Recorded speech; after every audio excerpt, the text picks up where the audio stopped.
सबसे पहले तो मैं आप सबका बहुत बहुत धन्यवाद करता हूं। इतनी गर्मी है कि धूप में खड़ा होना बहुत मुश्किल है और जिस कड़ी गर्मी में जिस तरह का प्यार आप लोगों ने दिखाया है, मैं इस प्यार को जीवन भर नहीं भूलूंगा। बहुत बहुत धन्यवाद आप सब लोगों को।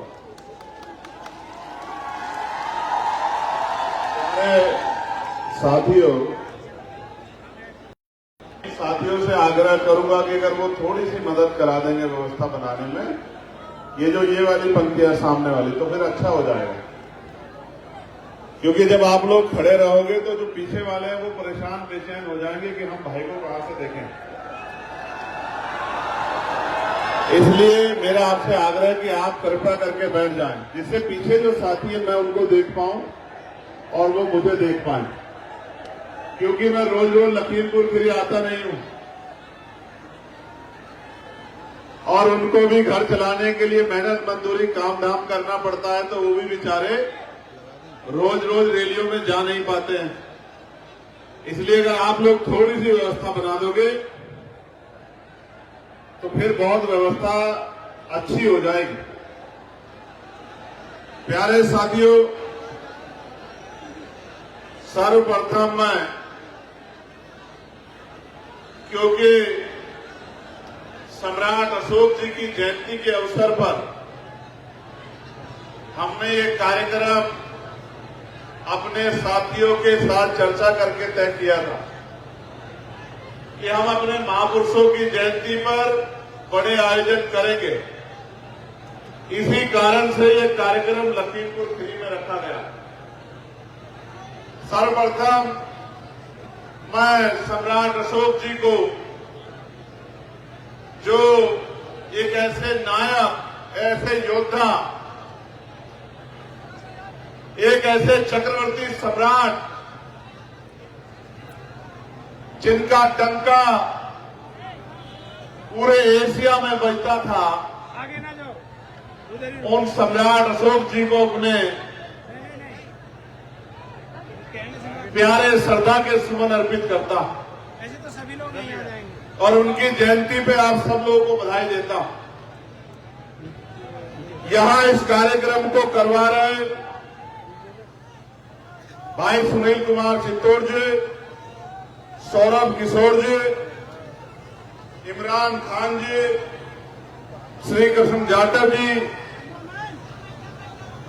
यशवंत मौर्य जी, काम यही करने आया यार, तुम अभी बात नहीं। लाखन सिंह चक जी, अनीस गाजी जी, अरविंद राजवंशी जी, अमित गौतम जी, बहन कामना जगन्नाथ जी, प्रतिमा चक जी, डॉक्टर संतोष जी, विजय सिंह जी, रोहित चौधरी जी, विष्णु चौधरी जी, सोहेल खान जी, हरदीप सिंह जी, मोहम्मद आकिब जी, भाई कुलदीप भार्गव जी, अजय गौतम जी, एडवोकेट सफीक जी, सुनील चौधरी, दाताराम वर्मा जी, दयाराम मौर्य जी, डॉक्टर निसार जी, शिव कुमार वर्मा जी, ओम प्रकाश मौर्य जी, एडवोकेट रामेंद्र वर्मा जी, तुलसीराम वर्मा जी, रामचंद्र गौतम जी, श्री पाल सिंह जी, रोहित गौतम, राहुल गौतम जी, रविकांत गौतम जी, सुषमा राज जी, जगमोहन जी,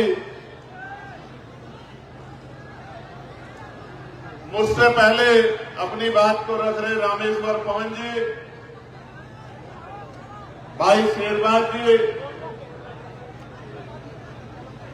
ओमपाल जी, पूर्व विधायक जो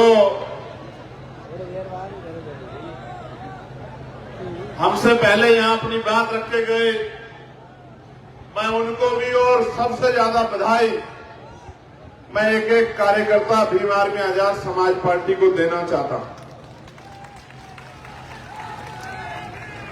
इसलिए देना चाहता हूं कि इस गर्मी में तो बड़े बड़े पेड़ पौधे मुरझा जा रहे हैं, लेकिन इस गर्मी में भी आपकी चेहरे की चमक और पसीना बता रहा है कि आपने जो ठाना है वो 2027 में कामयाब होगा। मैं यहां बड़ी संख्या में पहुंची मेरी माओ बहनों को भी, छोटी बच्चों को भी बहुत बहुत धन्यवाद करना चाहता हूं और दिल से उनका स्वागत भी करना चाहता हूं। जो मेरी बहनें और हमारी बच्चियां और हमारी मां यहां बैठी हैं, हमारे वॉलेंटियर फोर्स के साथियों का भी मैं धन्यवाद करना चाहता हूं। और जो वॉलेंटियर बहनें आज हमारी हैं यहां, जो नीली और सफेद साड़ी पहनकर जो मोर्चा संभाले हुए सारी वॉलेंटियर बहनों को भी बहुत बहुत धन्यवाद देना चाहता हूं। और मैं दिल से धन्यवाद देना चाहता हूं पुलिस के भाइयों का और हमारी पुलिस की बहनों का कि वो भी बहुत मजबूती से मोर्चा लेके गर्मी में अपनी ड्यूटी का निर्वहन कर रही है। सांस्कृतिक विरासत हमें सौंपी है और साथ साथ गुलाम भारत में और आजाद भारत में इस देश के कमजोरों को, महिलाओं को, वंचितों को, शोषितों को जगाने वाले राष्ट्रपिता ज्योतिबा फूले, छत्रपति साहूजी महाराज, डॉक्टर बाबा साहब अम्बेडकर, महामना रामस्वरूप वर्मा जी, चौधरी महाराज सिंह भारती जी, सर छोटू राम जी, बाबू शिवदयाल चौरसिया जी, ब्रह्मानंद लोधी जी, बाबू जगदेव प्रसाद कुशवाहा जी, जननायक कपूरी ठाकुर जी, रामजी संतू जी लाड, मान्यवर दीना भाना वाल्मीकि जी, मेरे गुरु मान्यवर साहब श्री काशीराम जी, मां सावित्रीबाई फूले जी, मां वंतिकाबाई लोधी जी, मां झलकारीबाई कोरी जी, मां अहिल्याबाई होलकर जी,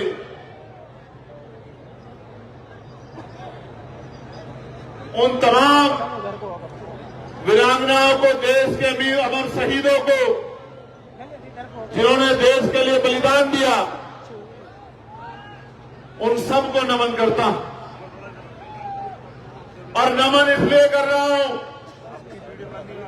कि जब भी आप उनको पढ़ोगे, उनका जीवन देखोगे, उनका संघर्ष देखोगे, मैं गारंटी से कहता हूं कि आप भी मेरी तरह सो नहीं पाओगे। मेरे लोगों, मेरी बात को आप याद रखना।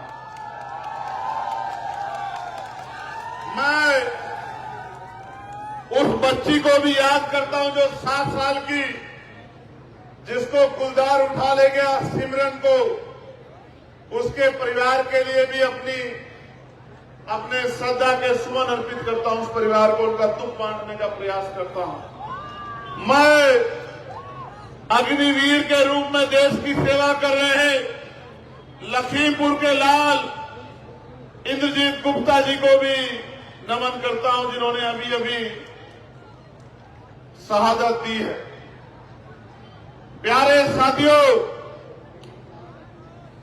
आज लखीमपुर की इस क्रांतिकारी धरा पर जब मुझे आपके बीच आने का मौका मिला है और आप इतनी बड़ी संख्या में अपना प्यार और आशीर्वाद देने के लिए आए हैं, तो अगले 40, 50, 60 मिनट मैं आपसे अपने दिल की बात रखूंगा और मैं आशा उम्मीद करूंगा नौजवानों से, मेरी माओं से, बहनों से, बड़े बुजुर्गों से, इस मंच पर बैठे हर एक व्यक्ति से कि वो आज के बाद, यहां से जाने के बाद चैन से नहीं बैठेगा, वो गुलामी को समझेगा और गुलामी की बेड़ियों को काटने के लिए संघर्ष करेगा। प्यारे साथियों, मैं यहां के प्रशासन का भी धन्यवाद करूंगा, जिन्होंने कल रात तमाम हाय हल्ला होने के बाद हमें परमिशन दी। मैं उनका दिल की गहराइयों से स्वागत करता हूं कि वो सत्ता के आगे इतने नतमस्तक है कि जो रैली कल होने वाली है उसकी परमिशन को रात को 7 बजे तक दबा के रखते हैं। मैं उनका बहुत बहुत धन्यवाद करता हूं और मैं उन तमाम अधिकारियों को ये कहना चाहता हूं कि हमेशा आजाद समाज पार्टी इस हालात में नहीं रहेगी। मेरी बात को आप याद रखना।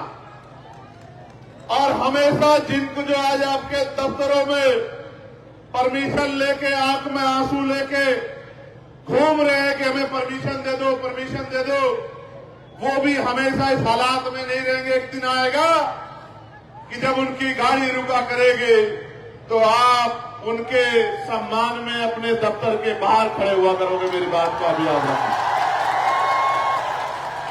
प्यारे साथियों, हालात बदल जाएंगे, माहौल बदल जाएगा। अगर आप बदल जाओ और बदलाव की ठान लो तो उत्तर प्रदेश का मिजाज बदल जाएगा। मेरी बात को आप याद रखें। मैं आज सुबह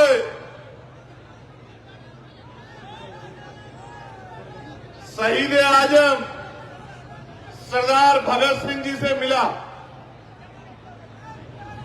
जब मैं उनसे मिला तो मुझे महसूस हुआ कि नौजवानों में कितनी शक्ति है। यहां बैठे हर एक नौजवान को मैं कहना चाहता हूं, जब मैं सुबह उनसे बात कर रहा था, एक क्रांतिकारी दूत मातृभूमि की रक्षा के लिए, मातृभूमि को अंग्रेजों से आजाद कराने के लिए 24 साल से कम उम्र में अपने प्राणों का बलिदान दिया था। तो मैं सोच रहा था कि ये जो तमाम लोग कहते हैं कि चंद्रशेखर आजाद से तो नौजवान जुड़ा हुआ है, मैं ये कहना चाहता हूं, जब 24 साल का नौजवान अपनी मातृभूमि की रक्षा के लिए, गुलामी की बेड़ियों को काटने के लिए अपने प्राणों का हंसते हंसते बलिदान दे सकता है, तो ये जो युवा यहां खड़ा है नौजवान, अगर ये ठान ले तो 2027 में मुख्यमंत्री जी का बोरी बिस्तरा भी बांध सकता है। इस बात का भी मुझे भरोसा है। और मैं कहना चाहता हूं उत्तर प्रदेश की तानाशाही सत्ता से कि जुल्म जाति अन्याय अत्याचार की बेड़ी कटेगी। नौजवान अंगड़ाई ले रहा है और वो अपने ऊपर हुए के जुल्म का हिसाब 2027 में वोट के आधार पर करेगा। मेरी बात का याद रखें। प्यारे साथियों,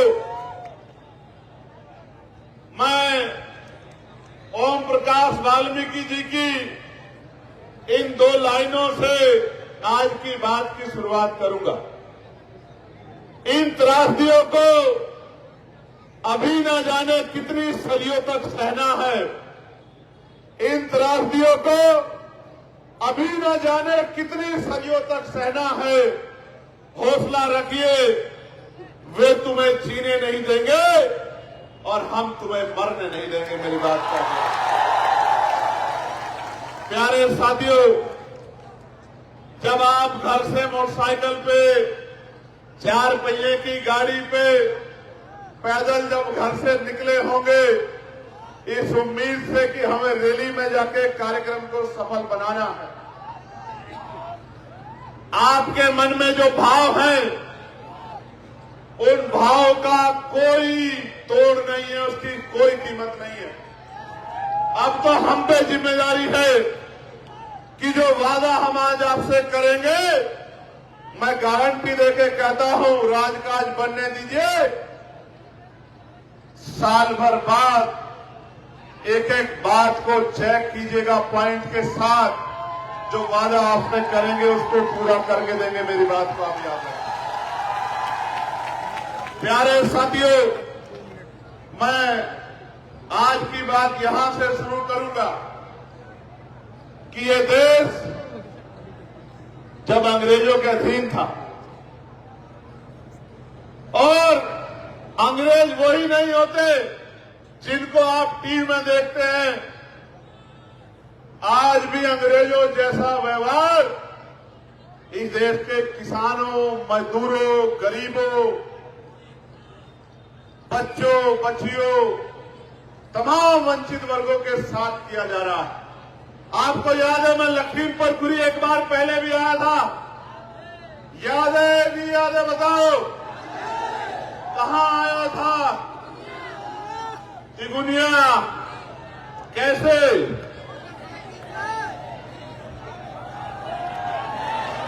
जब सीतापुर से भी पहले पुलिस ने मुझे रोककर वापस कर दिया, तो पुलिस के भाइयों का सम्मान रखते हुए 7 घंटे मोटरसाइकिल की यात्रा करके हम लोग तिगुनिया पहुंचे थे। और क्यों पहुंचे थे? क्योंकि वहां किसानों के साथ अन्याय हुआ था। गाड़ियों के पहियों के नीचे मेरे किसान परिवारों को रोन दिया गया था।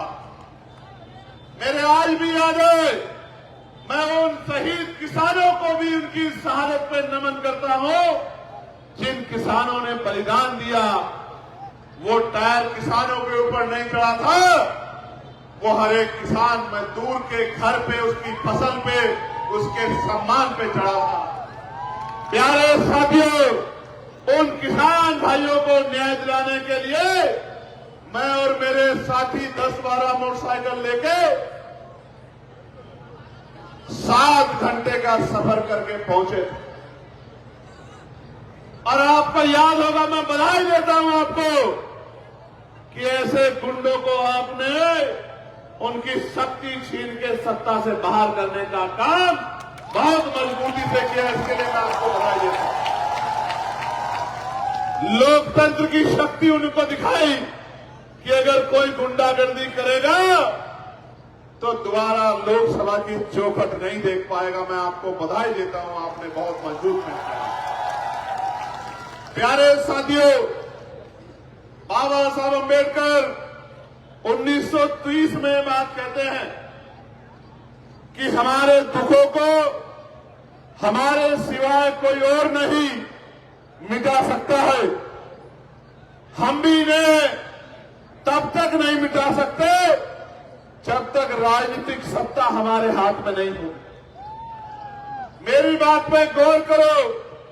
लोकतंत्र से पहले बाल प्रजापति, कश्यप, सैनी, मौर्य, साक्य, कुशवाहा, बिंद, राजभर, केवट, मल्ला, जाट, गुर्जर, यादव, लोधी, विश्वकर्मा, सैन, तमाम वंचित वर्गों के बच्चों को अगर किसी ने नहीं पढ़ा तो पढ़ लेना। 1935 से पहले किसी सरकारी पद पे जाने का अधिकार भारत के अंदर नहीं था। 1935 का जो एक्ट बना, और ऐसे नहीं बना एक्ट जिन्होंने नहीं सुना हो, नहीं जाना हो, वो भी जान लो।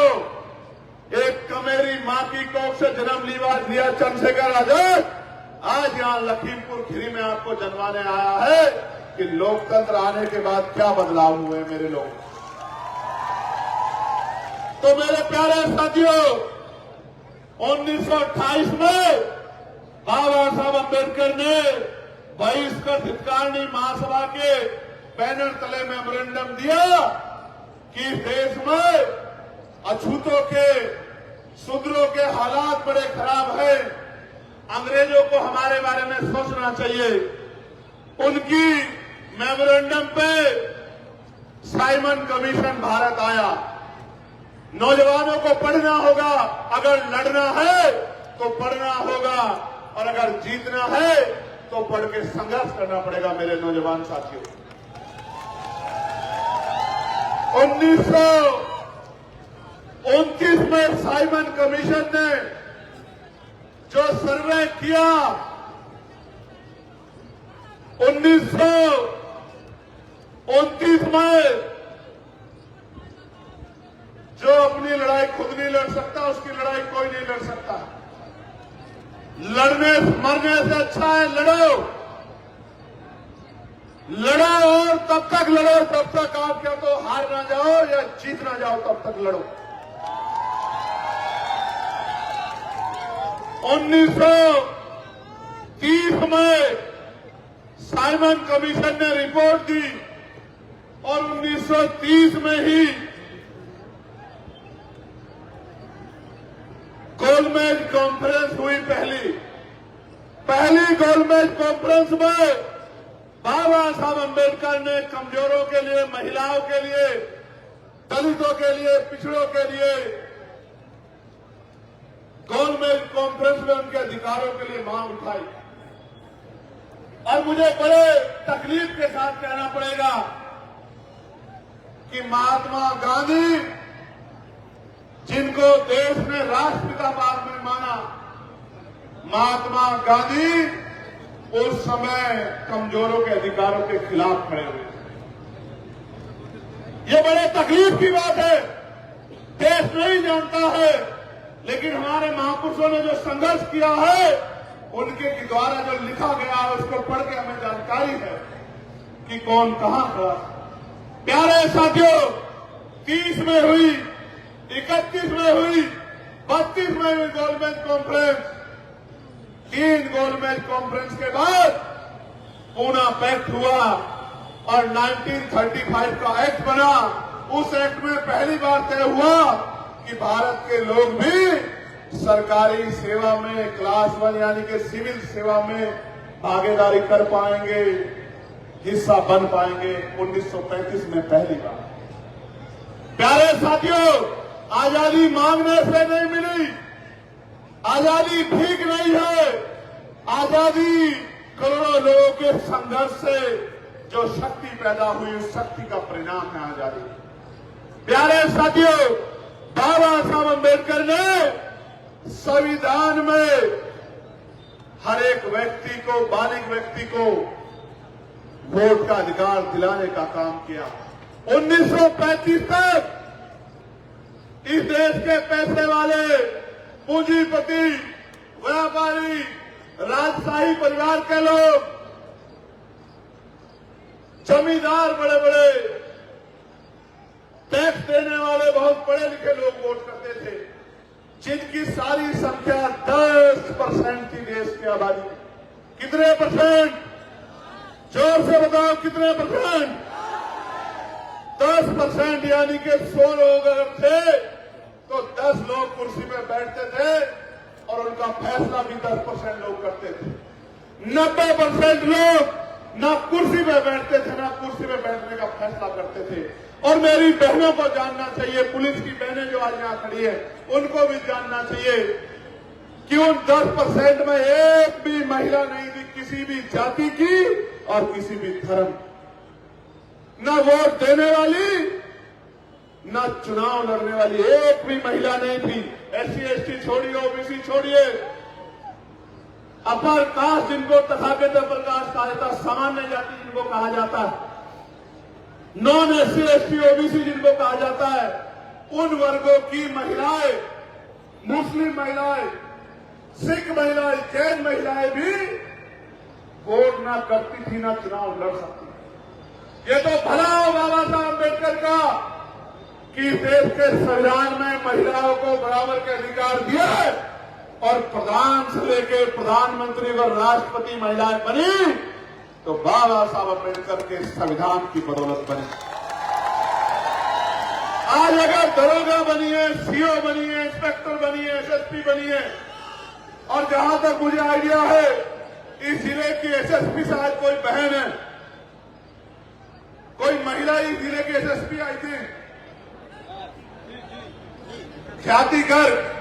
अगर IAS IPS बनी, अगर सेक्रेटरी, चीफ सेक्रेटरी बनी, अगर पायलट बनी, इंजीनियर बनी, तो बाबा साहब अम्बेडकर के संघर्ष की वजह से बनी, किसी आशीर्वाद की वजह से नहीं।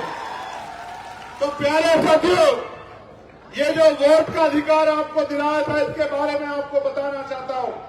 अगर ये वोट का अधिकार नहीं होता तो ये बड़े बड़े महलों वाले, बड़ी बड़ी गाड़ियों वाले, बड़े बड़े बंगलों वाले, बड़े बड़े कुर्तों वाले, ये अमीर लोग कभी आपकी बस्तियों में पैर नहीं रखते। मेरे लोगों,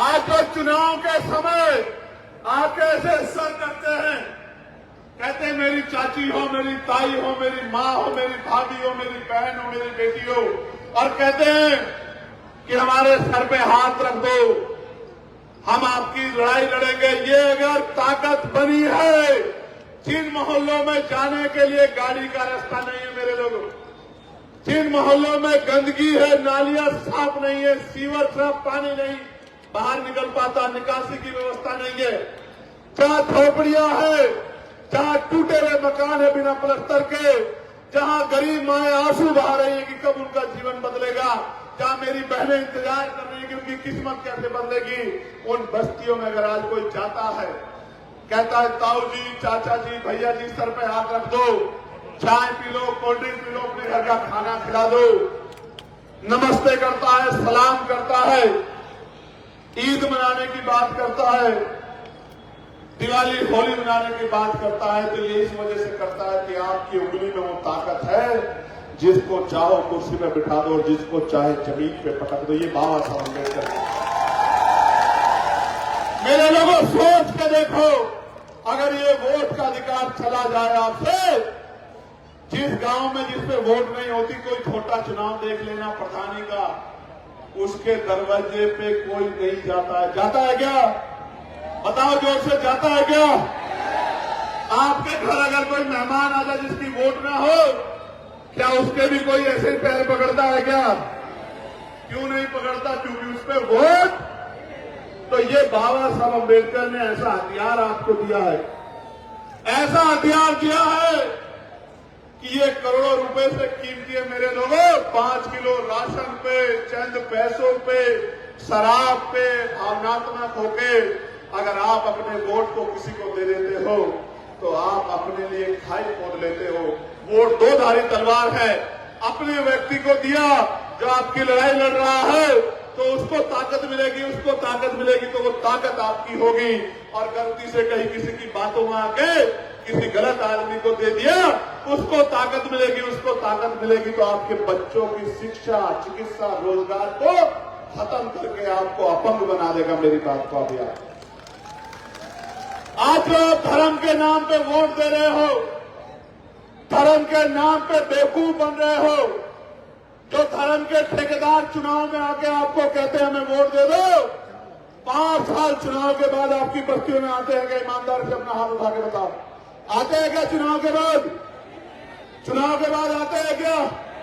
जब आपको अपने बच्चे के लिए फीस की जरूरत होती है, कपड़े की जरूरत होती है, इलाज के लिए पैसों की जरूरत होती है, बेटी की शादी के लिए पैसों की जरूरत होती है, जब आपको घर बनाने के लिए पैसों की जरूरत होती है, तमाम जरूरतें होती है, कोई आता है क्या नेता आपके घर? बताओ मेरी माँ बहनों, बताओ मेरे भाइयों, आता है क्या? क्यों नहीं आता? वो सुना है ना आपने कि मतलब निकल गया तो पहचानते नहीं। जब मतलब निकल जाता है, जब आप वोट उनको दे देते हो, फिर हम आपके हैं। कौन? हम आपके हैं। हाँ, फिर यही बात आती है जब उन बड़े बड़े लोगों के दरवाजे आप जाते हो, तो वो दरवाजे से आपको लौटा देते हैं कि जाइए अपने घर, आप कौन? हम आपको नहीं जानते। इसलिए बाबा साहब ने तो वोट आपको इसलिए दी, उनकी सोच ये थी कि जिनको सदियों तक कुर्सी पे बैठने नहीं दिया गया, जिनके फैसले लंबे समय दूसरे लोगों ने किए, जिनको उनके अधिकार नहीं मिले, उन शोषितों, वंचितों को भी इस वोट के द्वारा राजकाज करने का मौका मिलेगा। आप महसूस करके देखो वोट की ताकत। आज वही चंद्रशेखर है जिसको अपमानित करते हुए पुलिस पकड़ के जेल में डाल देती थी, आज आपके वोट की ताकत से, नगीना के लोगों के आशीर्वाद की वजह से लोकसभा में खड़ा होकर आपके हाथों के लिए दहाड़ने का काम करता है। ये वोट की ताकत है मेरे लोगों। जो कल तक आंखों से गुर्राते थे, आज सम्मान से सलूट मारते हैं। ये आपकी वोट की ताकत है। और अभी तो ये ताकत कम है मेरे साथियों। एक मौका उत्तर प्रदेश में आने दो, मेरी बात को आप याद रखना। एक मौका उत्तर प्रदेश में मुझे सलूट मारे ना मारे, लेकिन हर एक गरीब को सलूट मारने का काम ये करेंगे, मेरी बात का। और जो आपको सताए उसका नाम संगठन को लिख के दे देना, उसका विशेष ख्याल रखेंगे, मेरी बात को आप याद रखें। प्यारे साथियों, मैं फिर कह रहा हूं, ये समय समय की बात है। 9 महीने का समय बाकी है। हो सकता है 9 महीने बाद ये नौजवान, ये सैलाब संकल्प लेकर अगर काम कर लेगा, तो हो सकता है हालात बदल जाएंगे और जिनको आज परमिशन नहीं मिल रही है उनकी परमिशन, उनकी सभा की व्यवस्था डीएम-एसएसपी आके कराया करेंगे। मेरी बात प्यारे साथियों, बाबा साहब का लक्ष्य था कि हम, जो मैंने पहले कहा कि हमारे दुखों को हमारे सिवा कोई नहीं मिटा सकता। आपके जीवन में जो गरीबी है, बेबसी है, लाचारी है, जमीन नहीं है, घर नहीं है, शिक्षा नहीं है, रोजगार नहीं है, तमाम परेशानियां हैं। बाबा साहब कहते हैं कि इनकी अपनी समस्या को आप वोट की ताकत से मिटा सकते हैं। और मान्यवर काशीराम साहब तो और बड़ी बात कहते हैं, वो ये कहते हैं जिनका राजकाज होता है उनकी बहन बेटियों के साथ अन्याय अत्याचार नहीं होता, उनको मूछे रखने में उनकी हत्याएं नहीं होती, उनकी घोड़ियां नहीं रोके जाती, उनके साथ जुल्म जाती नहीं होती, उनको किसी के आगे हाथ नहीं फैलाना पड़ता। इसलिए मैं आपको कहना आया हूं, संघर्ष करने के लिए तैयार होना पड़ेगा। तैयार हो या नहीं तैयार हो बताओ? नहीं, आवाज कम आ गई, जोर से बताओ। ये सरकार कितनी हितैषी है आपकी जानना चाहते हो? जानना चाहते हो नहीं जानना चाहते हो बताओ? ये सरकार इतनी हितैषी है कि बाबा साहब अम्बेडकर जी की जयंती 14 अप्रैल को आ रही है। आप अपने एसडीएम डीएम के पास जाना, थाने में जाना, इंस्पेक्टर साहब कहना कि साहब हम बाबा साहब की जयंती मनाना चाहते हैं। बाबा साहब जिन्होंने देश को संविधान दिया, बाबा साहब जिन्होंने गूंगों को जबान दी, बाबा साहब जिन्होंने कमजोरों को कुर्सी दी, लड़ने के लिए लोकतंत्र दिया, आगे बढ़ने के लिए संविधान में अधिकार दिए, अवसर दिए, उन बाबा साहब की जिनको आप भी मानते हो, देश के प्रधानमंत्री मानते हैं, होम मिनिस्टर भी कहते हैं मानता हूं, मुख्यमंत्री भी शीश झुकाते हैं, उन बाबा साहब की जयंती को मनाना चाहते हैं। मैंने आज ही पत्र लिखा क्योंकि मेरे पास 5000 से ज्यादा एप्लीकेशन आई कि भैया हमारे यहाँ परमिशन नहीं दे रहे हैं, हमारे यहाँ परमिशन नहीं दे रहे हैं। और ये आज से नहीं हो रहा है, इससे पिछली 12 से 17 की सरकार में भी यही हाल था। जो आज कह रहे हैं कि भाई हम तो कमजोरों की राजनीति कर रहे हैं, जिन्होंने मान्यवर काशीराम साहब के नाम पे बना मेडिकल कॉलेज का नाम बदल दिया, मान्यवर काशीराम साहब की जयंती पर जो छुट्टी थी वो छुट्टी कैंसिल कर दी, प्रमोशन में रिजर्वेशन का बिल फड़वा के कमजोर वर्गों के अधिकारी कर्मचारियों को खून के आंसू रुलाए। वो पार्टी भी कह रही है कि हम भी महापुरुषों का सम्मान करते हैं। प्यारे साथियों, तो परमिशन के लिए जाओगे तो आपको खुद ही पता लग जाएगा कि ये सरकार बाबा साहब अम्बेडकर का और आपकी भावनाओं का कितना सम्मान करती है। इसलिए मैं आपसे कह रहा हूं, और बाबा साहब की बात तो छोड़ो, अपनी बात तो छोड़ो, इनकी पार्टी में 2 दलित समाज के मंत्री हैं कैबिनेट के। एक ने कुछ दिन पहले कहा आगरा में कि साहब मैं 45 मिनट से बैठी हूं, कोई अधिकारी नहीं आया, कोई प्रोटोकॉल का पालन ही नहीं हो रहा है। और दूसरे अभी आए थे एक और जगह पर और 45 मिनट तक कन्नौज में बैठे रहे और जिलाधिकारी दफ्तर में एसी की हवा लेते रहे और अपमानित होकर चले गए। तो फिर मजबूरी में फोन करने का दिखावा करते रहे। इस सरकार में दलित मंत्रियों की ये हालात है। जब इनकी सरकार में इनके मंत्रियों की इज्जत नहीं है तो आपकी क्या होगी, आप खुद ही समझ कर दें। और आगे बढ़ाता हूं, अभी आप तक नई बात पहुंची होगी। इनके एक मंत्री तो रोने लगे, बोले साहब हमारी बहन बेटियों पर अत्याचार हो रहा, सच है हो रहा, मैं भी मानता हूं, लेकिन आप कुर्सी पे बैठ के क्या कर रहे हैं, निकम्मापन क्यों दिखा रहे हैं? इस्तीफा दीजिए, लात मारिए सरकार को। अगर आपके मंत्री होते 4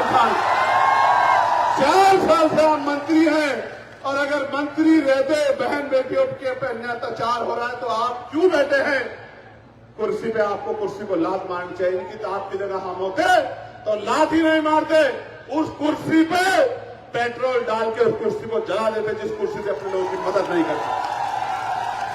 रो रहे हैं कि साहब अन्याय हो रहा है। अन्याय करने वाले कौन है?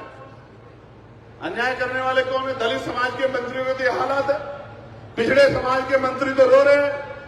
लेकिन यहां लखीमपुर खीरी में भी एक पिछड़े वर्ग के विधायक हैं।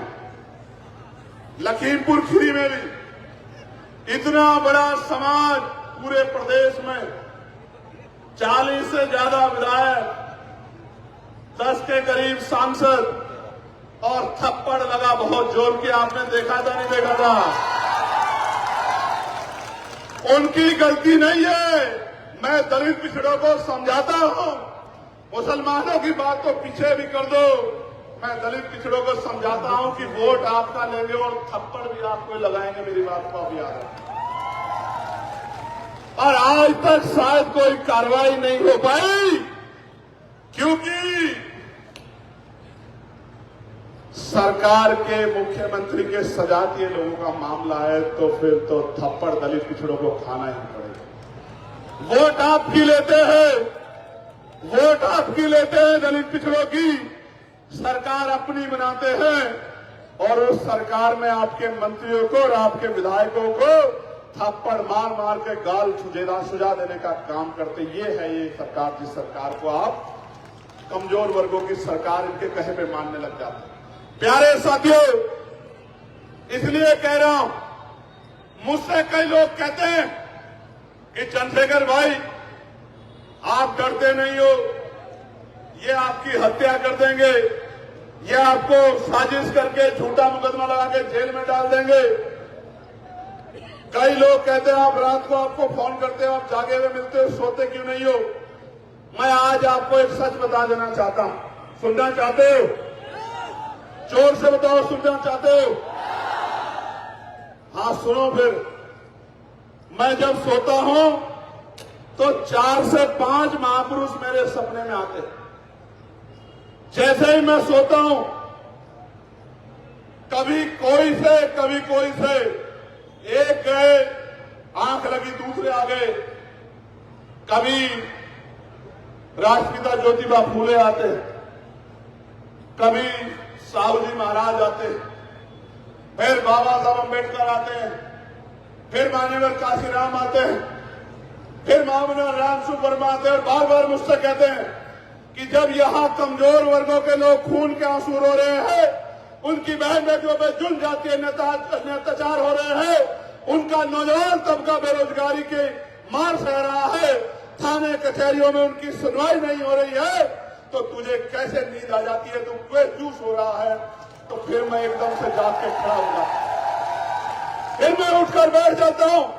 मेरे परिवार के लोग पूछते हैं क्या हो गया है, क्यों ऐसे अचानक उठे हो? तो मैं उनको एक ही बात कहता हूं कि अभी महापुरुषों का काम अधूरा है, उनके सपने अधूरे हैं। अभी सोने का नहीं, जागने का समय मेरे लोगों। मैं आपको भी कह रहा हूं। वो बार बार मुझे झुलाते हैं, मेरे कपड़े खींचते हैं, मुझसे पूछते हैं कि क्यों नहीं कमजोरों को इनका अधिकार दिला पा रहे। मैं हमने लोकतंत्र दे दिया, हमने संविधान दे दिया, हमने अधिकार दे दिए, संगठन बनाना सिखा दिया, लोगों को भाईचारा बनाना सिखा दिया, गरीबों की जोड़ के ताकत बनानी सिखा दी। फिर ऐसी क्या बात है कि आप लोग इस राजकाज को बना के इन गरीबों को इनके अधिकार नहीं दिला पा रहे? तो फिर मैं सोचता हूं कि बात तो उनकी सही। मैं आपको भी पूछना चाहता हूं, क्या कोई कमी बाकी है वो हमारे संघर्ष में? आप बताओ, कोई ऐसी कमी जिसके बाद इसको पूरा करना बाकी हो, जिसके बाद आप कमर कस लो?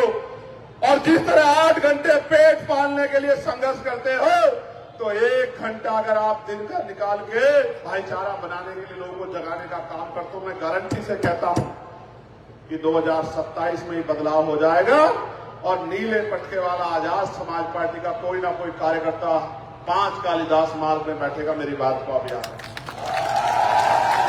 और जिस दिन 5 कालिदास मार्ग में किसी किसान, कमजोर, दलित, पिछड़े, जाति के आधार पे नहीं, विचार के आधार पे, जाति वालों का तो मैंने आपको बता दिया कि डीएम नहीं आता, एसडीएम नहीं आता, एडीएम नहीं आता, एसएसपी नहीं आता, और थप्पड़ खाने पड़ते हैं और मंचों पे रोना पड़ता है।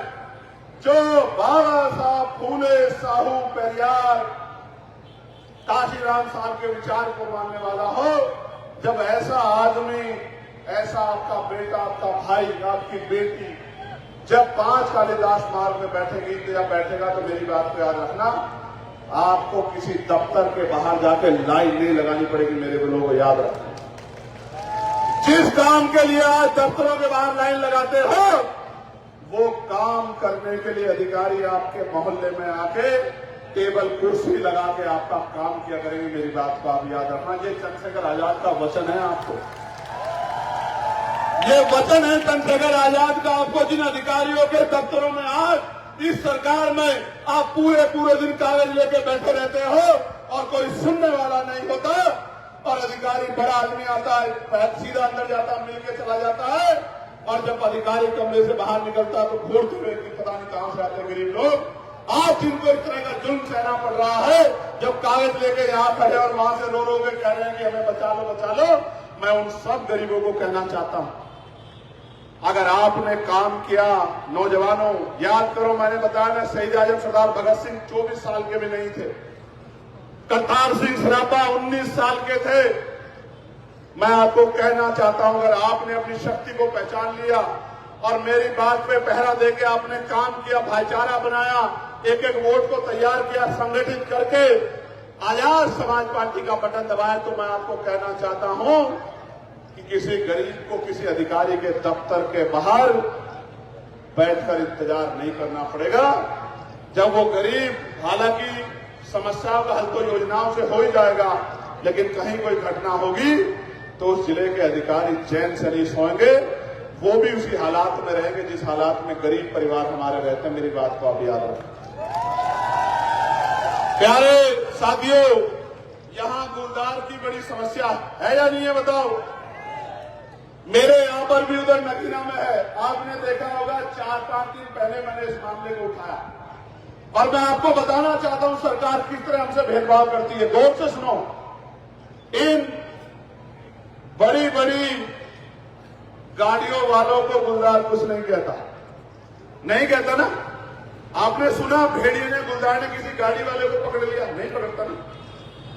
क्यों नहीं पकड़ता? कि बड़ी गाड़ियों वाले अपनी गाड़ी से निकलते हैं, साइकिल से, पैदल से, मोटरसाइकिल पे कौन निकलता है? आपके मेरे परिवार का व्यक्ति, किसान मजदूर निकलता है ना, उनके बच्चे बचिया। तो जब ये निकलते हैं तो गुलदार इनको उठा ले जाता है, इनको मार देता है। आपको जानकर अचरज होगा, महाराष्ट्र में अगर कहीं गुलदार हमला कर दे, कोई वन्यजीवी हमला कर दे और किसी की जान चली जाए, तो 20 लाख रुपए का मुआवजा मिलता। कितने लाख का? 20 लाख का। और उत्तर प्रदेश में कितने लाख का मिलता है? 5 लाख का। कितने लाख का? वहां भी डबल इंजन की सरकार, यहां भी डबल इंजन की सरकार। और 2023 में केंद्र की सरकार ने 5 लाख की राशि बढ़ा के 10 लाख कर दी थी, लेकिन उत्तर प्रदेश की निकम्मी सरकार ने, ढोंगी सरकार ने 5 लाख रुपए से 1 पैसा नहीं बढ़ाया, जबकि दूसरी जगह पे 20-20 लाख रुपए मिल रहे हैं। मैं आपको बताना चाहता हूं, उनको पता है गुलदार किसी अमीर को, किसी नेता, किसी पैसे वाले को नहीं ले जाता, उसके बच्चों को नहीं मारता, गरीबों को, किसानों, मजदूरों के बच्चों को मारता, तो मारने दो। इनकी जान की कीमत सरकार की नजर में 5 लाख रुपए। प्यारे साथियों, ये भेदभाव इस सरकार में हमारे और आपके साथ हो रहा। अभी मैंने 3 दिन पहले जिनको राशन डीलर कहते हैं उन भाइयों की आवाज उठाई। महाराष्ट्र में 3.25 रुपए करीब उनको जो है लाभांश कमीशन मिलता है। उत्तर प्रदेश में 90 पैसे मिलता है। जब 90 पैसे मिलता है, कई जगह पे देखा गया कि मजबूरी में वो कुछ राशन में से कटौती करते हैं, जो राशन मिल रहा। मैंने मांग उठाई कि उनको 90 पैसे की जगह 3 रुपए लाभांश कमीशन मिले, जिससे वो जो अनाज ऊपर से आ रहा, पूरा का पूरा अनाज गरीबों के घरों तक पहुंच सके, उनके बच्चों के पेट तक पहुंच सके। प्यारे साथियों, किसानों की बिजली का बिल माफ हो, 2022 में सरकार ने वादा किया था बिजली का बिल माफ करेंगे, उनका कर्ज माफ करेंगे। अभी 5-6 दिन पहले मैंने पार्लियामेंट में जोर शोर से आवाज उठाई कि आप कह रहे थे बिजली का बिल माफ करेंगे, आप कह रहे थे हम उनका जो है आमदनी दोगुनी कर देंगे, आप कह रहे थे कर्ज माफ करेंगे। ना तो बिजली का बिल माफ हुआ, ना कर्ज माफ हुआ, ना इनकी आमदनी दुगनी हुई। और तो और मैंने वो वीडियो जरूर देखी है जब लखीमपुर खीरी में किसान लाइन लगा के जाते हैं और सुबह से 4 बजे से लग जाते हैं यूरिया और डीएपी के लिए, और पुलिस उनको लाठी बजा बजा के भीड़ को कंट्रोल करने के लिए उनके हाथ पैर तोड़ने का काम करती है। वो वीडियो जरूर मैंने अपनी आंखों से देखी। ये सरकार है जो कहती है हम किसानों के हितैषी। प्यारे साथियों, अभी कुछ दिन पहले, क्योंकि मैं छात्र राजनीति से आया हूं और छात्र राजनीति की इंपोर्टेंस को समझता हूं, हमने पार्लियामेंट में ये लेटर लिख के दिया था मिनिस्टर को कि उत्तर प्रदेश के विश्वविद्यालयों के अलावा विद्यालयों में छात्र चुनाव नहीं हो रहे हैं। नेता का बेटा नेता बन रहा है, एमएलए का बेटा एमएलए बन रहा है, एमपी का बेटा एमपी बन रहा है, चेयरमैन का बेटा चेयरमैन बन रहा है, गरीब का बेटा झंडा उठा रहा है।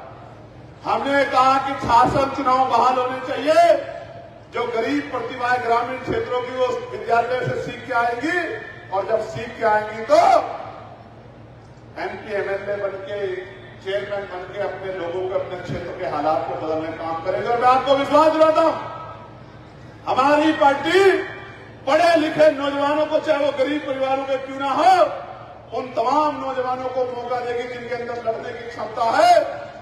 लोकसभा और विधानसभा में भी वो जाए और अपने क्षेत्र की समस्या का हल विधानसभा लोकसभा में जाकर करने का काम करे। नौजवानों को पर्याप्त हिस्सेदारी आजाद समाज पार्टी आने वाले विधानसभा चुनाव में, पंचायत चुनाव में देगी। मेरी बात को आप याद रखें। ये ऐसा राम राज्य का सरकार चल रहा है कि यहां निर्दोष जेलों में हैं और जिनको बलात्कार के आरोप में सजा हो गई है वो मंदिरों में जाकर उनकी पूजा हो रही है। अगर आपको भरोसा नहीं तो कुछ दिन पहले का अखबार देख लो। एक दिन को जो संत कहते थे उनको बलात्कार के आरोप में सजा हुई और वो अयोध्या में जाके उनका जो है उनकी पूजा हो रही है। मुझे देख के बड़ी घृणा आती है कि बेटियों की रक्षा करने वाले की, पकड़ने की बात करने वाली सरकार बेटियों के बलात्कारियों को सम्मान देने का काम करेगी। ये बहुत बड़ी मुसीबत है। ऐसा हमने कहीं और भी देखा था। शेरवाज भाई को याद होगा, हमने गुजरात में भी साहबानों को उसमें देखा, जिन्होंने साहबानों के साथ जुल्म जाति अत्याचार किया, उसकी अस्मत को लूटने का काम किया। उनके गले में मालाएं पहनाने का काम इस भारतीय जनता पार्टी की सरकार ने, इनके लोगों ने किया। ये है इनका चरित्र। इसलिए मैं आपको कहना चाहता हूं मेरे लोगों, आज नहीं तो कल, चाहे लूट पिट के, चाहे रोध होके, तब मेरी बात को मान लेना, या फिर आने वाले 7, 8, 9 महीने के लिए मेरी बात को मान के संघर्ष कर लो। एक रास्ता चुन लो। आपकी किस्मत, आपका जीवन, आपका भविष्य आपके हाथों में, किसी और के हाथों में नहीं। राजकाज बना लोगे तो राजकाज बनते ही जितना बैकलॉग बकाया है, सारे बैकलॉग को पहली कैबिनेट में पूरा करने के लिए जो है प्रस्ताव लाके पक्की नौकरियां नौजवानों को देने का काम करेंगे। मेरी बात को, चाहे वो 69,000 शिक्षक भर्ती के बच्चे हों या किसी और भर्ती के, जिनके साथ अन्याय हो उनके साथ ऐतिहासिक न्याय करने का काम करेंगे। तहसील स्तर पर आईएएस, पीसीएस और तमाम प्रतियोगी परीक्षाओं के लिए सेंटर स्थापित करेंगे निःशुल्क, जहां गरीबों के बच्चों को अच्छी कोचिंग मिल जाए। प्यारे साथियों, नगर पालिका स्तर पे हाईटेक लाइब्रेरी बनाकर स्थानीय बच्चों को बहुत कम पैसे में परीक्षा की तैयारी करने का अवसर देंगे। आशा बहनें, आंगनबाड़ी बहनें, भोजन माताएं, सहायिकाएं, तमाम बहनों को राज्य कर्मचारी का दर्जा दिलाने का काम करेंगे। और जब तक राज्य कर्मचारी का दर्जा नहीं मिलता 25,000 रुपए का वेतन उनको दिलाने का काम करेंगे। मेरी बात को आप याद रखें। प्यारे साथियों, संविदा व्यवस्था समाप्त करेंगे और कर्मचारियों को नियमित करेंगे और जितने भी डिपार्टमेंट में संविदा पे और आउटसोर्सिंग पे लोग लगे उनको पक्के करने का काम करेंगे और कम से कम 25,000 रुपए का वेतन देने का काम करेंगे। प्यारे साथियों, वित्तविहीन माध्यमिक विद्यालयों में शिक्षकों को सम्मानजनक मानदेय और सेवा सुरक्षा दिलाने का काम करेंगे। सहायता प्राप्त विद्यालयों में शिक्षकों और कर्मचारियों की सेवा सुरक्षा पुनः बहाल की जाएगी। खेलकूद से जुड़ी योजनाओं में को नगर पंचायत में ब्लॉक स्तर पर लागू करेंगे। मैनुअल सफाई समाप्त कर नगर पंचायत और ब्लॉक स्तर पे और ग्रामीण स्तर पे मशीन आधारित व्यवस्था लागू करेंगे। साथ ही सुरक्षा उपकरण, नियमित वेतन, दुर्घटना बीमा और कैशलेस इलाज की सुविधा भी देंगे। संविदा लाइनमैन, कई मैंने मामले देख लिए कि लगातार लाइनमैनों की जान जा रही है। उन लाइनमैनों को पक्की नौकरी दी जाएगी और दुर्घटना होने पे बीमा और कैशलेस इलाज की सुविधा दी जाएगी। रेहड़ी और पटरी वालों को, छोटे व्यापारियों को वेंडिंग जोन बनाकर सुरक्षित बाजार उपलब्ध कराए जाएंगे। वन टाइम टैक्स प्रणाली में संशोधन कर पुराने वाहनों को राहत दी जाएगी। नर्सरी व्यवसाय को आसान ऋण और मुफ्त बिजली और सरकारी योजनाओं का लाभ दिलाया जाएगा। स्मार्ट मीटर की समस्या का समाधान किया जाएगा और कम से कम 300 यूनिट बिजली फ्री दी जाएगी। कितनी यूनिट? जोर से बताओ। पहले आता था 300-400 का बिल, अब कितना आता है? कितना आता है? अब आता है 3, 4, 5 हजार रुपए का। जैसे उत्तर प्रदेश में बिजली सोने के तारों में आ रही हो, पुराना बिजली का बिल माफ किया जाएगा और बिजली का रेट हाफ किया जाएगा। मेरी बात को आप याद रखना। और 300 यूनिट बिजली फ्री दी जाएगी। प्यारे साथियों, एक बार फिर बोल रहा हूं, इस बार संघर्ष कर लो।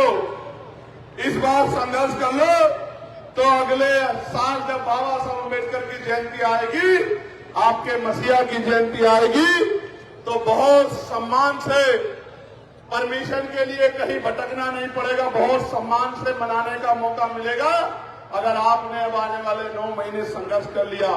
लिख के रख लो, अगले 5 साल में जो मैंने बात कही है, पॉइंट टू पॉइंट चेक कर लेना, एक एक बात पूरी करेंगे। और ये जो समस्या है अभी आपके यहाँ जंगली जानवरों की, इसको पूर्णतया खत्म कराने का काम करेंगे। प्यारे साथियों, मैं बहुत जिम्मेदारी से आपसे कह रहा हूं, ओबीसी को उप कोटे के बिना महिला आरक्षण लागू करना कोई ऐतिहासिक प्रगति नहीं है, बिल्कुल सामाजिक न्याय की अवधारणा पे गंभीर अन्याय है। प्यारे साथियों, हालात कैसी है? हालात ऐसी है कि चंद्रशेखर सरोज को दिन में पीटा और रात को उसके घर में आग लगा दी और आरोपी खुलेआम घूम रहे हैं, कोई पूछने वाला नहीं है। फतेहपुर सीकरी में हजरत सलीम चिश्ती की दरगाह पर उर्स के दौरान गंदगी फैली हुई है और कोई पूछने वाला नहीं है।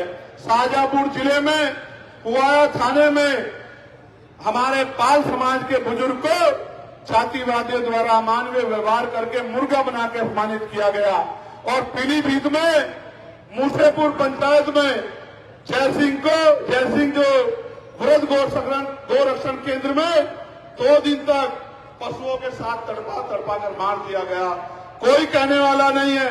जो सरकार कहती है गौरक्षकों की सरकार है, यही पीलीभीत में कई गौवंश मर गए हैं, कोई पूछने वाला नहीं है। ये बात मैं आपको इसलिए बता रहा हूं मेरे लोगों, आप अखबार उठा के देखना, आपको पूरे प्रदेश में 100 ऐसी घटनाएं मिलेगी।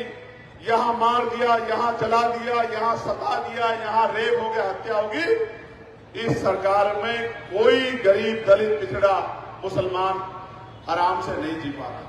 मैं मुस्लिम भाइयों को भी कहना चाहता हूं, आपने सबको आजमा के देखा है, सबको ताकत दी है। कहीं बुलडोजर चल रहा है, कहीं इनकाउंटर हो रहा है। और बीजेपी के एक विधायक ही कह रहे थे, मैं एक इंटरव्यू में सुन रहा था, देवेंद्र सिंह जी, वो कह रहे थे 90% इनकाउंटर झूठे करवा रही है सरकार और अधिकारी अपने नेताओं को खुश करने के लिए करवा रहे हैं। मैं आपको बताना चाहता हूं, ये गुंडागर्दी की सरकार का इलाज ये नीले झंडे वाले ही करेंगे। मेरी बात को आप याद आज मस्जिदों पे, मदरसों पे, खानकाहों पे जिस तरह का हमला हो रहा है, धार्मिक आजादी को जिस तरह कुचला जा रहा है, ये सब आपके और मेरे सामने है। कोई कहने वाला, कोई सुनने वाला नहीं है। कोई आवाज उठाता है। आपके नेता आजम खान देखो जेल में सड़ रहे हैं। आपके और नेताओं का क्या हाल किया है। ये अपने नेताओं की रक्षा नहीं कर सकते, आपकी मेरी रक्षा क्या करेंगे। इसलिए मैं आपको भी कहना चाहता हूं, डर कर वोट मत करो, अपनी हिस्सेदारी के साथ वोट करो, स्वाभिमान सम्मान के साथ वोट करो। आजाद समाज पार्टी का दामन थानो और सम्मान, स्वाभिमान सम्मान के साथ अपनी वोट के अधिकार के साथ आगे बढ़ो। अगर आप डर कर वोट करोगे तो वही मिलेगा जो मिलता है। फिर मत कहना कि आओ चंद्रशेखर भाई हमें बचा लो, बचा लो, बचा लो। क्यों? क्योंकि और तो कोई आपकी बात को सुनने वाला नहीं। आप चेक करके देखो, मैं आपसे कह रहा हूं, अल्पसंख्यक आयोग ने पिछले 11 साल में एक भी रिपोर्ट पेश की है, एक भी रिपोर्ट। और इतना नेता किसी ने सवाल नहीं किया कि फिर ये आयोग कर क्या रहा है। अगर ये एक भी रिपोर्ट पेश नहीं कर रहा, फिर ये नेता कर क्या रहे, फिर ये आयोग कर क्या रहा है। इसलिए मैं आपको कहना चाहता हूं, हमने तो पॉलिसी बनाई है, ऐसी शिक्षा व्यवस्था लागू करेंगे कि जहां अमीरों के बच्चे पढ़ते हैं उन स्कूलों को भी छोड़ के अमीर भी अपने बच्चों को उन्हीं सरकारी स्कूलों में पढ़ाएंगे जिन स्कूलों में गरीब के बच्चे पढ़ेंगे। मेरी बात को आप याद रखें। ऐसी हेल्थ पॉलिसी लागू करेंगे कि इलाज की और पैसे की कमी कारण किसी को अपना घर, जमीन किसी के आगे गिरवी नहीं रखनी पड़ेगी। ऐसी कानून व्यवस्था लागू करेंगे कि गरीब, किसान, मजदूर को कोई जुल्म जाति का शिकार नहीं बना पाएगा। और मैं बहुजन मीडिया के भी अपने भाइयों बहनों का बहुत बहुत धन्यवाद करना चाहता हूं। ये बेचारे कहीं हरियाणा से चल के आते हैं, कहीं उत्तर प्रदेश के उस कोने से चल के आते हैं, कहीं मध्य प्रदेश से चल के आते हैं, कई दिन पहले आके यहां इसकी प्रक्रिया को दिखाने का काम करते हैं। मैं इनका भी बहुत बहुत धन्यवाद। कुछ तो ऐसे हैं जो आके मुझे पैसे भी देके जाते हैं। एक छोटी बच्ची जो बाराबंकी में नहीं मिल पाई थी, उसके पिताजी, क्या नाम है, मैं नाम नहीं जानता, क्या नाम है उनका, सियाराम, वो पीछे खड़े हैं। वो बड़े गुस्सा हुए कि मैंने 1 महीने तक, कहते हैं कहां से आते हैं लोग, कोई कहता पैसों पे बुलाए जाते हैं, कोई कहता फलानी पार्टी के हैं, लेकिन सियाराम भाई जैसे लोग जो 1 महीना रिक्शा चला के प्रचार करते हैं और बिल भी नहीं पाते हैं, ऐसे लोगों का नेता आज चंद्रशेखर आजाद। इसलिए बड़ा गर्व होता है। वो बच्ची आई गुल्लक लेके, कहां है उसकी गुल्लक, ये देना मुझे। ये गुल्लक लेके वो आई है, पूरी भरी हुई है, देखो आवाज आई नहीं आई। ये गरीब के मेहनत का पैसा है और ये पैसा ऐसा इनकलाब लाएगा उत्तर प्रदेश में कि गरीबों के आंखों के आंसू फिर दोबारा उनकी आंखों में नहीं आएंगे।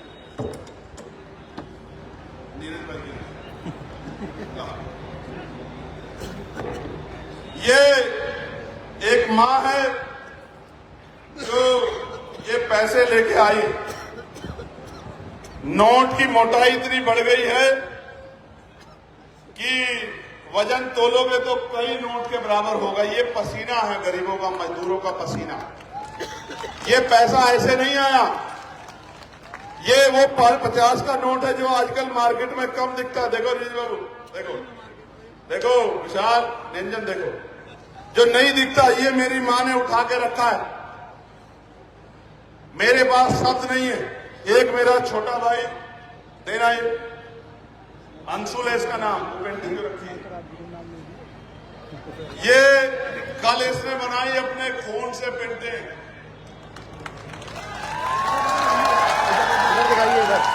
अभी मुझे आया देने के लिए कि भैया मैंने रात अपने ब्लड से ये पेंटिंग बनाई है। ये अंशुल है मेरा छोटा भाई। ये एक और गुल्लक जो है, हालांकि मेरे सिद्धांत ये है कि जो कमाते नहीं मैं उनसे पैसे लेता नहीं। जो लोग कमाते नहीं मैं उनसे पैसे नहीं लेता, क्योंकि मैं जो कमाते हैं उनसे ही हिस्सा लेता हूं। इसलिए लेता हूं क्योंकि वो मेहनत करके पैसे कमा रहे हैं, लेकिन जो नौजवान उनकी लड़ाई लड़ रहा है, ना धूप देख रहा है, ना छांव, ना आंधी, ना तूफान, ना दिन ना रात, ऐसे लोगों को कार्यक्रम कराने के लिए किसी के आगे हाथ ना फैलाना पड़े, इसलिए मैं इन सब का दिल की गहराई से शुक्रिया अदा करता हूं, धन्यवाद करता हूं। और ये कहना चाहता हूं, इनको बुला दो, बुला दो, बुला दो, बुला दो, लिया आवाज, लोगों के बीच में जा, उनको जगा। और दूसरा, मेरे ऐसे परिवार के लोग मेरी हिम्मत बढ़ाने का काम करते, इस वजह से चंद्रशेखर आजाद को रोकना मुश्किल ही नहीं, नामुमकिन है। मेरी बात को आप याद रखें। मैं आज कह रहा हूं अपनी मां बहनों को, एक बार अवसर आने दीजिए। किसी गुंडे की इतनी हिम्मत नहीं होगी मेरी मां बहनों की तरफ आंख उठा के देख ले। मेरी बात को आप याद रखें।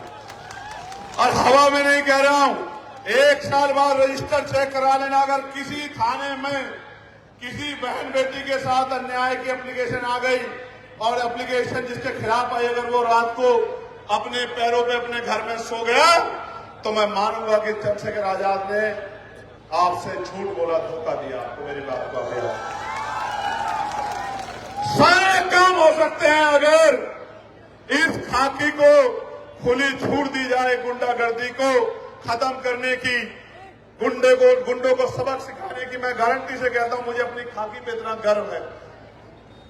मैं लोकसभा में आवाज उठाता हूं कि इनकी 8 घंटे की ड्यूटी करो, इनके परिवार सप्ताह में इनकी 1 दिन छुट्टी करो, बॉर्डर स्कीम खत्म करके इनको बराबर के जिलों में लाओ कि ये छुट्टी वाले दिन अपने परिवार के बीच में रह सके, अपने बेटे को, बेटी को, मां को, सास को, बहन को, भाई को अपने परिवार में समय बिता सके। मैं बार बार मांग करता हूं और आज कह रहा हूं, अवसर बनने दीजिए। सबसे पहला काम उत्तर प्रदेश में यही करेंगे कि पुलिस के लिए व्यवस्था लागू करेंगे और पीआरडी के जवानों को, होमगार्ड भाइयों बहनों को भी उचित सम्मान दिलाने का काम करेंगे। मेरी बात को आप याद रखना। तो मैं आपको बहुत जिम्मेदारी से कहना चाहता हूं, प्यारे साथियों, मां को कह रहा हूं, मेरी माए बहनें सुन लें, घर पे रोजगार दिलाने का काम करेंगे। किसी के खेत में गेहूं काटने के लिए नहीं जाना पड़ेगा। मेरी बात को आप याद रखना। घर पे रोजगार दिलाने का काम करेंगे और सम्मान का रोजगार। जब 4 पैसे जेब में आएंगे तो देख लेना, अपने आप अंग्रेजी भी आ जाएगी। इस बात को मेरे ध्यान रखना, हिंदी भी चली जाएगी, अंग्रेजी भी आ जाएगी।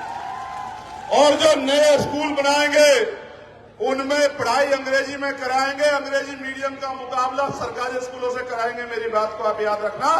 जहां 20,000 रुपए, 15,000 रुपए खर्च करने पड़ते हैं महीने के, वहां 50 रुपए में पूरे महीने की फीस पे पढ़ाई करवाने का काम करेंगे। वो पढ़ाई के पैसे भी सरकार देगी। मेरी बात को अभी आप देखो, अपने यहां पर बहुत सारे प्राइवेट स्कूल होंगे। हर साल स्कूल अपना सिलेबस बदल देता है और माँ बाप को कहता है नई किताबें ले आओ। ये जो अंधेर गर्दी चल रही है, अंधेरी नगरी चौपट राजा, टके शेर बाजी, टके शेर खाजा, ये जो अंधेरी नगरी का पाठ चल रहा है, लूट खसोट चल रही है, इस लूट खसोट को भी तोड़ने का काम करेंगे। सरकारी दफ्तरों में काम के लिए किसी से 1 पैसे की रिश्वत नहीं ली जाएगी। अगर रिश्वत कोई ले लेगा तो उसके पद को रिक्त करके उस पर भी भर्ती निकाल के दूसरे नौजवान को रोजगार देने का काम करेंगे। मेरी बात को आप याद रखें। प्यारे साथियों, मैं आपसे भी कुछ चाहता हूं। आप बताओ, मदद करोगे नहीं करोगे? दोनों हाथ उठा के बताओ, करोगे नहीं करोगे मदद? यहां से जाने के बाद चैन से तो नहीं बैठोगे? घर घर जाके, गली गली जाके काम करोगे नहीं करोगे? माँ को, बहनों को जोड़ने का काम, जगाने का काम करोगे नहीं करोगे? वोट का इस्तेमाल करना जान गए हो नहीं जान गए हो? अपनी ताकत बनाओगे या नहीं बनाओगे? किसी की बातों में तो नहीं आओगे? अगर बातों में आओगे तो फिर 5 साल जुर्म जाते अत्याचार सहने के लिए तैयार रहना पड़ेगा। फिर कहना चंद्रशेखर भाई आ जाओ, किसानों को गाड़ियों से कुचल दिया, चंद्रशेखर भाई आ जाओ, लाठियों से पीट दिया, चंद्रशेखर भाई आ जाओ, घर जला दिए। और मैं आज कह रहा हूं, ताकत बना लो, आप घर घर में चंद्रशेखर पैदा हो जाएंगे। मेरी बात को आप याद रखें। प्यारे साथियों, देखो, जो लोग नौजवानों को नजरअंदाज करते हैं, एक दिन आएगा उत्तर प्रदेश में कि नौजवानों की ऐसी ताकत बनेगी जैसी नेपाल में नौजवानों की ताकत बनी है, जैन जी के लोगों ने बनाई है। मेरी बात को लेकिन हम संवैधानिक दायरे से सारे काम करें। कैसे? संवैधानिक दायरे में संविधान के अंदर रहकर करोगे नहीं करोगे मदद? घर घर जाके मेरी बात को पहुंचाओगे नहीं पहुंचाओगे? दोनों पैरों पे खड़े हो जाओ अपने अपने सब लोग। लाइए लाइए मैडम,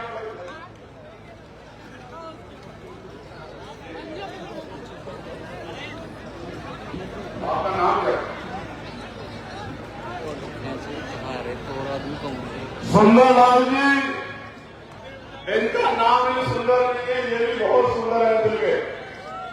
ये केतली भी लाए हैं और इस केतली में लिफाफा भी लाए हैं पार्टी को सहयोग करने के लिए। मैं सुंदरलाल जी का बहुत बहुत धन्यवाद करता हूं। और मैं सुंदरलाल जी को कहना चाहता हूं, ये लड़ाई बहुत महत्वपूर्ण है। इस लड़ाई में काशीराम साहब कहते थे जो सहारा देगा वो सहारा मिलेगा। अगर आप पूंजीपतियों से मदद लोगे तो आज की सरकार की तरह पूंजीपतियों के लिए काम करोगे, और अगर गरीबों से मदद लोगे, गरीबों को मालिक बनाओगे, अगर पूंजीपतियों को मालिक बनाओगे तो उनके हिसाब से काम करोगे, और अपना मालिक गरीब जनता को बनाओगे तो उनके हिसाब से काम करोगे। मैं आपको कहना चाहता हूं, हमारे मालिक तो आप हैं लोकतंत्र में। मदद करोगे नहीं करोगे बताओ? ऐसे मुट्ठी बंद करो, ऐसे आवाज दो। जय भीम, जय भारत, जय संविधान, जय मंडल, जय जोहर। एक घोषणा और बाकी है, घोषणा नहीं है, ये होगा। आजाद समाज पार्टी ताकत में आएगी। अति पिछड़े समाज को 27% से